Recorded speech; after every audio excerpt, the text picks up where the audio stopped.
Good morning and welcome students. आज मैं आपको एक कहानी सुनाऊंगी। कहानी का नाम है वारिस कौन,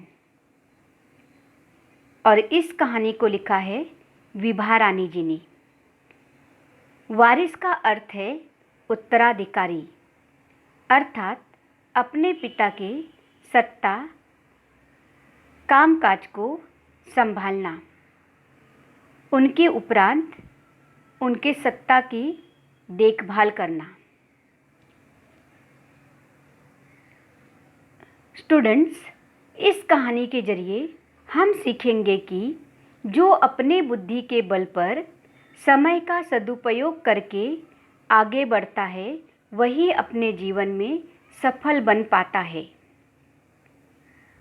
अर्थात समय का सदुपयोग ही इस कहानी का मूल उद्देश्य है। तो चलिए मैं आपको कहानी सुनाती हूँ, वारिस कौन। एक राजा थे। राजा को 4 बेटियां थीं। एक बार राजा ने सोचा, मेरी जो सबसे बुद्धिमान बेटी होगी, मैं उसी को अपना राजपाट सौंपूंगा, उसी को अपना उत्तराधिकारी बनाऊंगा। किंतु इसका फैसला कैसे हो, वह सोचने लगी। अंत में उन्हें एक उपाय सूझा, क्यों ना चारों राजकुमारियों की परीक्षा ली जाए। और उसके अनुसार एक दिन राजा ने अपने चारों बेटियों को पास बुलाया और सभी को गेहूं के 100-100 दाने दिए और कहा, इसे तुम अपने पास रखो।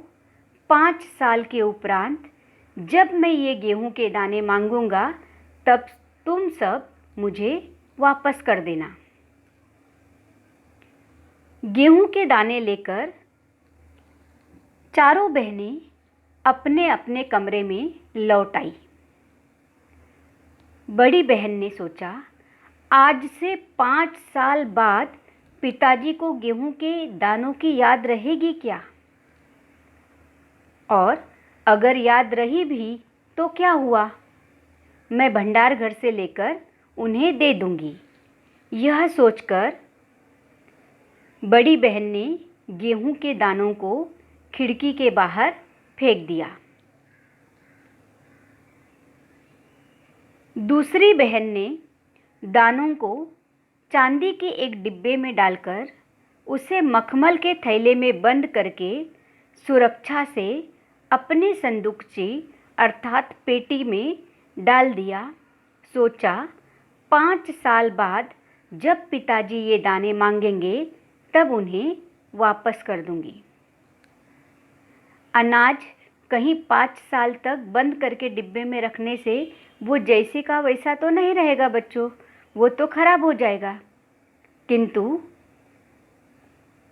दूसरी बहन ने सोचा ही नहीं और उसने चांदी के डिब्बे में गेहूं के दाने को संभाल कर रख दिया। तीसरी बहन बस सोचती रही कि इसका क्या करूं। चौथी राजकुमारी, जो अभी छोटी थी, शरारतें भी करती थी, और तो और उसे गेहूं के भुने हुए दाने पसंद भी थे। उसने क्या किया, गेहूं के दानों को भुनवाई और उसे खा डाला और खेल में मग्न हो गई। तीसरी राजकुमारी को इस बात का यकीन था कि पिताजी ने उन्हें ये दाने यूं ही नहीं दिए होंगे, जरूर इसके पीछे कोई ना कोई मकसद होगा, उद्देश्य होगा। पहले तो उसने भी सोचा था, दूसरी बहनों की तरह वह भी गेहूं के दानों को सहेज कर रखेगी, किंतु वह ऐसा नहीं कर सकी। 2 दिनों तक वह सोचती रही कि मैं इस गेहूं के दाने का क्या करूं। पिताजी ने हमें ये गेहूं के दाने क्यों दिए होंगे? 5 साल में मैं इसका किस तरीके से उपयोग करूं। आखिर में सोच विचार कर दूसरी राजकुमारी ने वह गेहूं के दाने अपने कमरे की खिड़की के पीछे वाली जमीन में बो दिए। समय पर उस गेहूं से अंकुर फूटे, फिर पौधे तैयार हुए, पौधों में दाने निकले। राजकुमारी ने तैयार फसल में से दाने निकाले और फिर से उसे बो दिए। इस तरह 5 वर्षों में अनेकों बार राजकुमारी ने गेहूं के दाने बोए, उसमें से अंकुर फूटे, पौधे तैयार हुए, दाने निकले और फिर उन दानों को निकालकर राजकुमारी ने सारे दानों को फिर से बो दिया। ऐसे करते करते राजकुमारी के पास बहुत सारे दाने हुए और राजकुमारी ने उन्हें फिर से बोया और ढेर सारा गेहूं तैयार हो गया। 5 साल बाद राजा ने फिर चारों बहनों को बुलाया और कहा, आज से 5 वर्ष पहले मैंने तुम चारों को गेहूं के 100-100 दाने दिए थे और कहा था कि 5 साल बाद मुझे वापस करना। कहाँ है वे दाने? बड़ी राजकुमारी भंडारघर जाकर गेहूं के दाने ले आई और राजा को दे दिए। राजा ने पूछा, क्या ये वही दाने हैं जो मैंने तुम्हें दिए थे? पहले तो राजकुमारी ने हाँ कहा, लेकिन जब राजा ने डांट कर पूछा तब उसने सच्ची बात बता दी कि मुझे लगा आप भूल जाएंगे या मांगेंगे तो मैं आपको भंडार घर से लाकर दे दूंगी, इसलिए मैंने गेहूं के दानों को खिड़की से बाहर फेंक दिया। अब राजा ने दूसरी राजकुमारी से पूछा, तुम्हारे गेहूं के दाने कहाँ हैं? दूसरी राजकुमारी अपनी संदूकची में से मखमल के खोल वाली डिब्बी उठा लाई, जिसमें उसने गेहूं के दानों को सहेज कर रखे थे। राजा ने उसे खोलकर देखा, दाने सड़ गए थे। गेहूं के दानों को सोने या चांदी की तरह डिब्बी में बंद करके 5 साल तक रखा जाएगा क्या? नहीं, उसका जो परिणाम होना था वही हुआ, दाने सड़ गए थे। तीसरी राजकुमारी से पूछा, तुमने क्या किया उन दानों का? तीसरी ने कहा, मैं इसका उत्तर आपको अभी नहीं दूंगी पिताजी, क्योंकि जवाब पाने के लिए आपको यहाँ से दूर जाना पड़ेगा और मैं वहाँ आपको कल ले चलूँगी। राजा ने अब चौथी और सबसे छोटी राजकुमारी से पूछा। उसने बड़ी लापरवाही से उत्तर दिया, उन दानों की भी कोई कीमत है पिताजी? वैसे तो कितने सारे दाने अपने भंडार घर में है। आप तो जानते भी हैं कि भुने हुए गेहूं के दाने मुझे पसंद है, अच्छे लगते हैं, सो मैं गेहूं के दानों को भुनवा कर खा गई। आप भी पिताजी किन किन चक्करों में पड़ जाते हैं। इस तरह चौथी राजकुमारी ने लापरवाही से उत्तर दिया। सभी के उत्तर को सुनकर राजा बड़े निराश हुए। चारों में से अब उन्हें केवल तीसरी बेटी से ही थोड़ी उम्मीद थी। दूसरे दिन तीसरी राजकुमारी राजा के पास आई। उसने कहा, चलिए पिताजी, आपको मैं दिखाऊं कि गेहूं के वे दाने कहाँ हैं। राजा रथ पर सवार हो गए। रथ महल नगर को पार कर खेत की तरफ बढ़ चला। राजा ने राजकुमारी से पूछा, आखिर कहाँ रख छोड़े हैं तुमने वे 100 दाने? इन 100 दानों के लिए तुम मुझे कहाँ कहाँ के चक्कर लगवाओगी, अर्थात तुम मुझे कहाँ कहाँ घुमाओगी।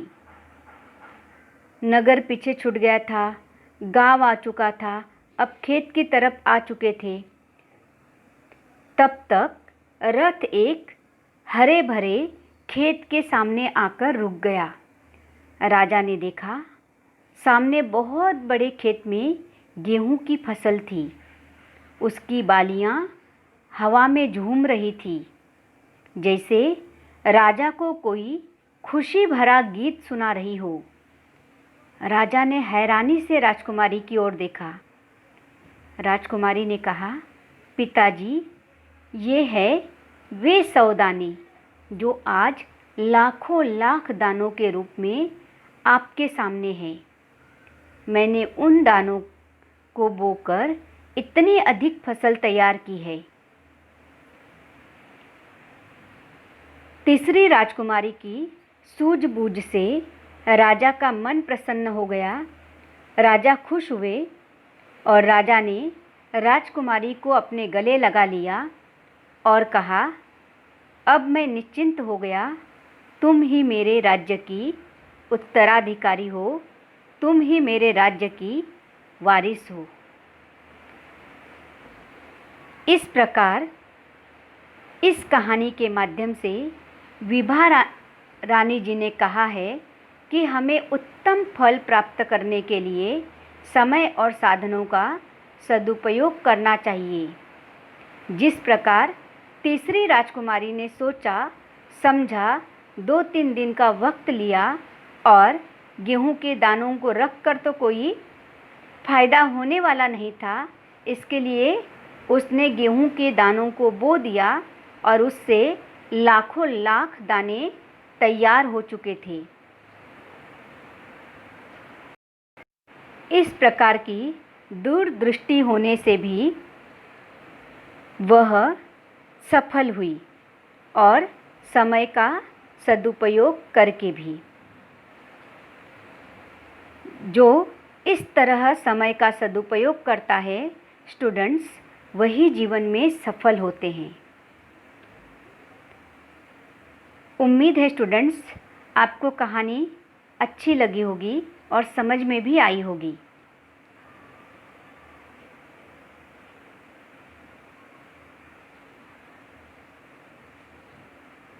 अब मैं आपको शब्दों के अर्थ पढ़कर बता रही हूँ, आप उसे याद कर लेना।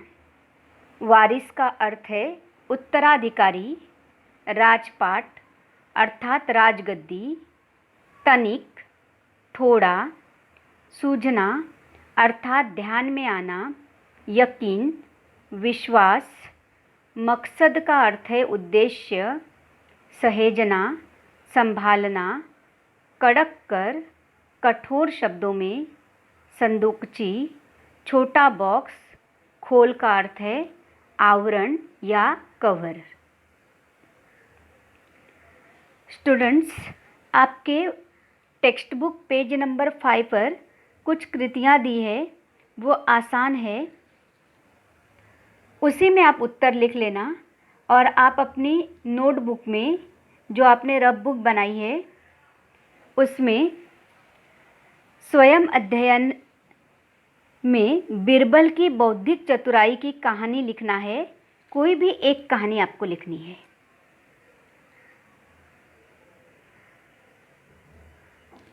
Thank you students.